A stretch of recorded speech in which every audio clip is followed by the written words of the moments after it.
Ce 3 décembre, avec un député européen, une association italienne et une personnalité trans, nous sommes intervenus au Parlement européen sur les transitions sexuelles.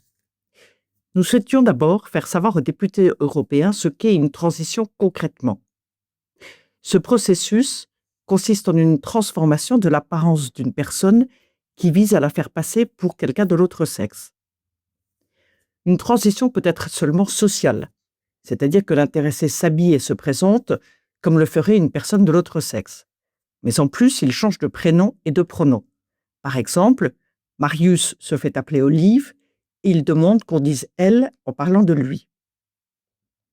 Mais une transition peut aller jusqu'à l'intervention de la médecine. Dans ce cas, cela commence par une hormonothérapie, testostérone ou œstrogène et progestérone selon le cas.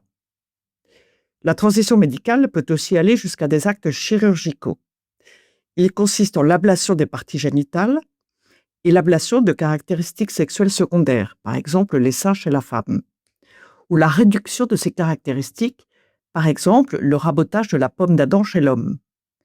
À ces chirurgies, qui ne sont rien d'autre que des mutilations d'organes sains, s'ajoutent d'autres actes de chirurgie esthétique, par exemple pour arrondir le contour d'un visage d'homme. Hélas, dès la transition dite sociale, l'intéressé est généralement déjà dans l'engrenage. Une fois qu'il s'est déclaré de l'autre genre, il poursuivra presque inéluctablement.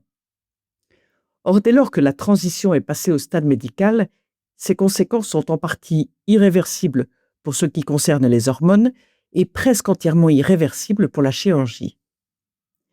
Et comme on peut s'y attendre, plus ou moins rapidement, un certain nombre de personnes regrettent. C'est ce qu'on appelle les détrans.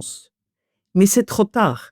Ils ne retrouveront jamais leur intégrité physique d'homme ou de femme, même s'ils sont bien entendu toujours hommes ou femmes. Nous souhaitions donc aussi interpeller l'Union européenne en vue d'un arrêt complet de cette propagande trans qui émane de ces instances. L'Union européenne a en effet une lourde responsabilité dans l'explosion actuelle du nombre de personnes, mineures notamment, qui passent par de tels processus. Car l'Union européenne ne cesse de faire la promotion de cette idée suivant laquelle chacun devrait définir sa propre identité, quitte à transitionner. Premièrement, dans ses textes sur l'éducation sexuelle à l'école. Par exemple, dans le rapport du Parlement européen sur la Comprehensive Sexual Education, qui date de 2022. Mais deuxièmement, l'Europe en fait aussi la promotion dans tous ses textes, puisque systématiquement, l'identité de genre y figure, alors qu'elle n'est jamais définie et qu'elle est d'origine purement théorique, idéologique en réalité. Ainsi, l'Union européenne doit urgemment cesser de promouvoir l'identité de genre et la transition, et au contraire, elle doit faire respecter l'homme et la femme.